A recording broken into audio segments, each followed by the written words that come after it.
ونسلم على رسوله الكريم وعلى آله وصحبه أجمعين وبعد. قال الله تعالى في كتابه الكريم وتعاونوا على البر والتقوى ولا تعاونوا على الإثم والعدوان.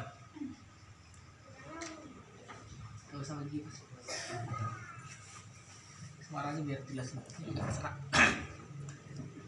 Hadirin, hadirat, bapak-bapak, ibu-ibu, akramakumullah, rahimakumullah.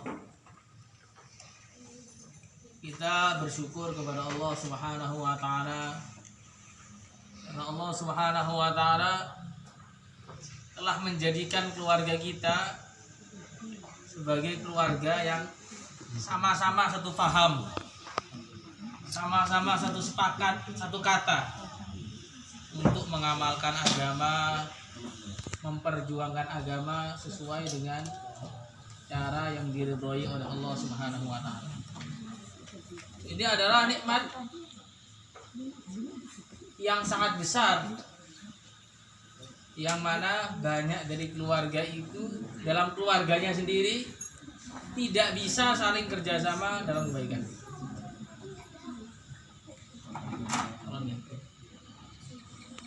Banyak dari keluarga yang keluarga itu sendiri tidak bisa saling kerjasama dalam kebaikan.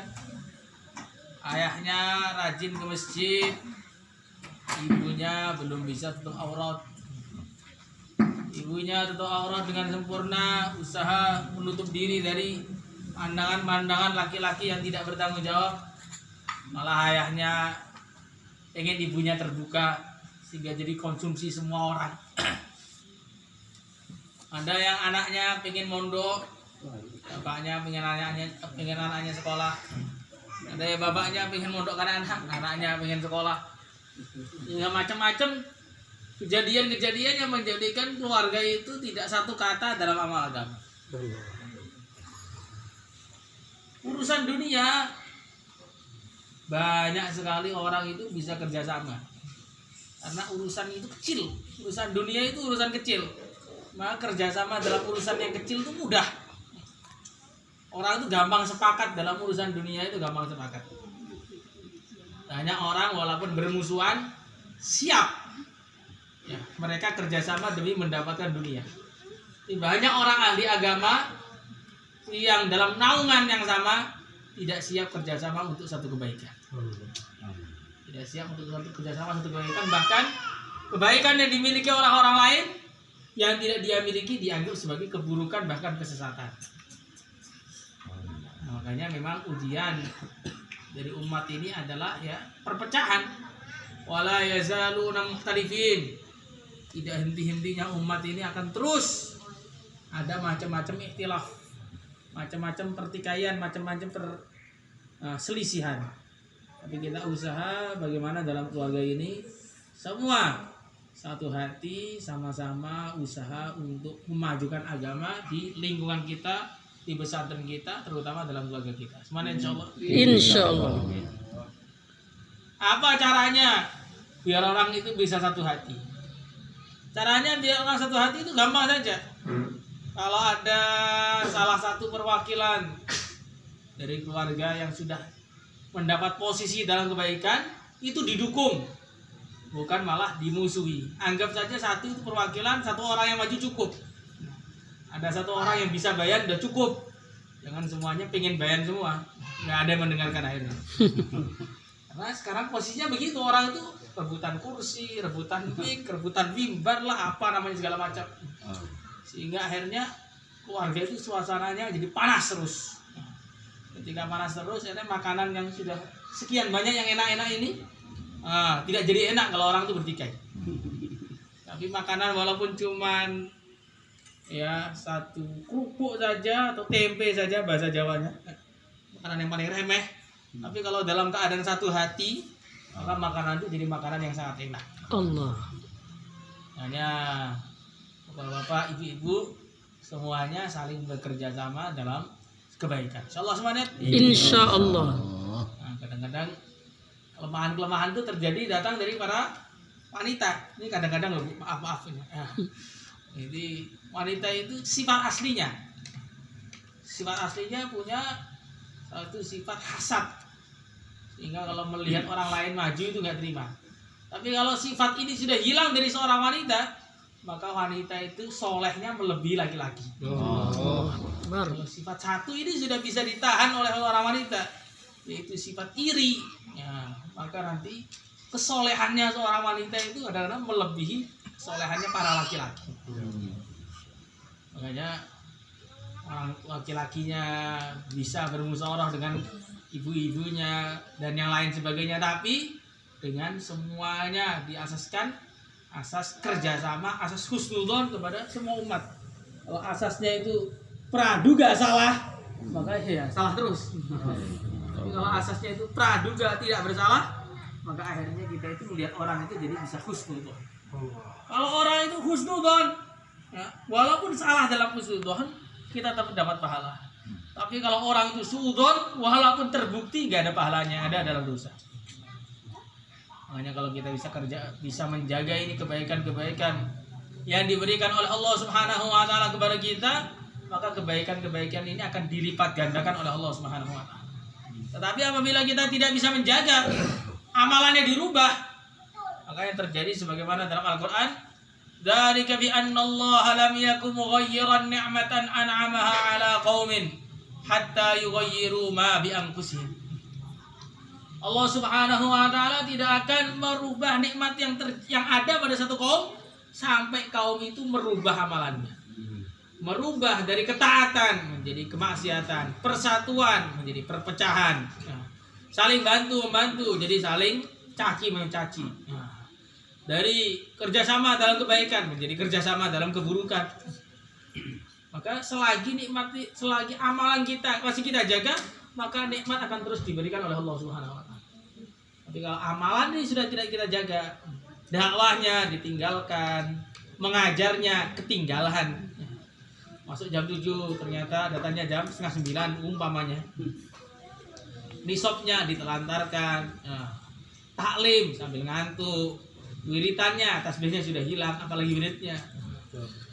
Maka kalau seperti ini terjadi dalam keluarga kita, naudzubillah, maka akhirnya nikmat-nikmat yang Allah berikan, santri-santri yang berdatangan itu semua bukan karena promosi, bukan. Santri datang itu karena di sini dipandang oleh Allah Subhanahu wa taala layak untuk mendapat santri.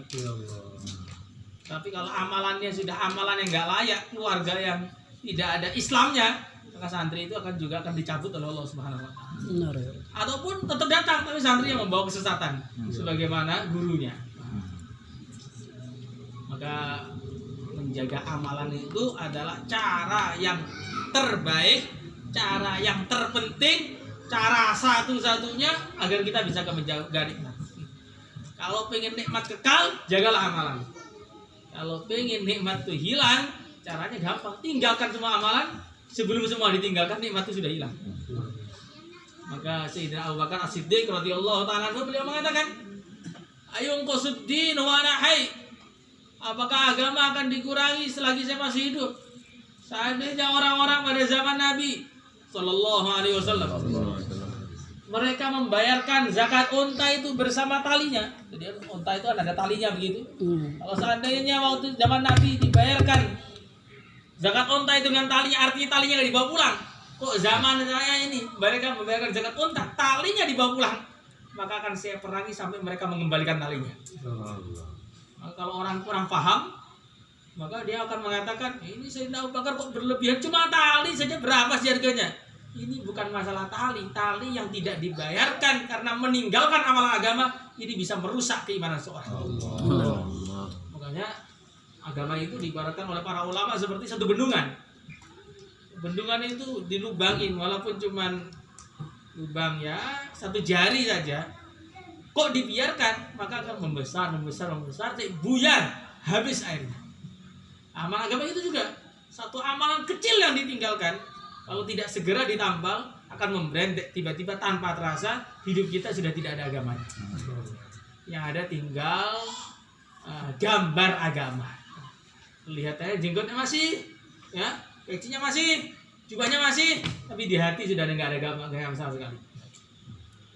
Banyak para ulama mengatakan Islam itu zaman sekarang ibarat macan, ya, ibarat macan yang cuma gambar.